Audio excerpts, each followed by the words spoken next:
জুলাই যোদ্ধা আরমান আহমেদ নামে এক তরুণ এর লাশ উদ্ধার করা হয়েছে। ধারণা করা হচ্ছে আত্মহত্যা করেছে। সে ন্যায়ের পথে লড়েছিল, অন্যায়ের বিরুদ্ধে দাঁড়িয়েছিল, কিন্তু নিজের পরিবারে শান্তি খুঁজে পায়নি।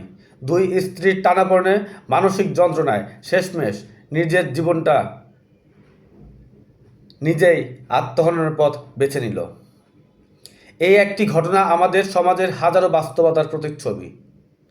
আজ পরিবারের অশান্তি, বিবাহ বিচ্ছেদ, মানসিক ভাঙন সবই বাড়ছে। কারণ আমরা এখনো বুঝে উঠতে পারিনি দায়িত্ববোধ আর ভালোবাসার ভারসাম্য কোথায়। বাংলার পরিবার ব্যবস্থা একদিন ছিল আমাদের শক্তির মূল।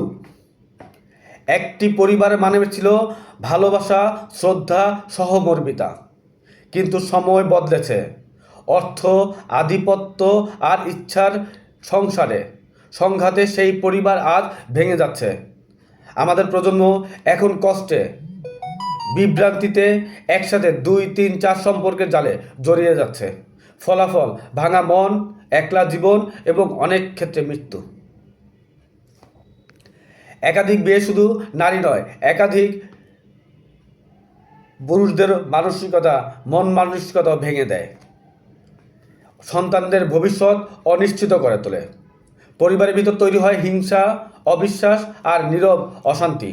এর ফল আমরা দেখছি আত্মহত্যা, হত্যা আর মানসিক অবসাদের বাড়ন্ত।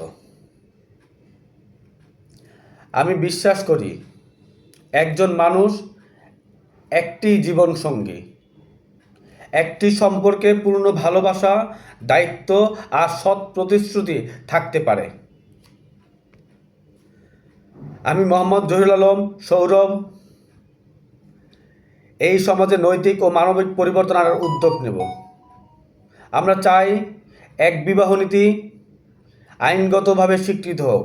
ব্যতিক্রম ছাড়া কেউ একাধিক বিয়ে করতে না পারে। জাতীয়ভাবে সচেতনতা প্রচারণা, এক জীবন এক সম্পর্ক নামে ক্যাম্পেইন চালানো হবে। শিক্ষা প্রতিষ্ঠানে পারিবারিক নীতি শিক্ষা চালু করা হবে। যারা এক বিবাহ নীতি মেনে চলে তাদের জন্য কর, চিকিৎসা ও সামাজিক সুবিধায় অগ্রাধিকার দেওয়া হবে। ধর্মীয় ও সামাজিক নেতাদের সাথে আলোচনা করে শান্তিপূর্ণ সংস্কার চালু করা হবে।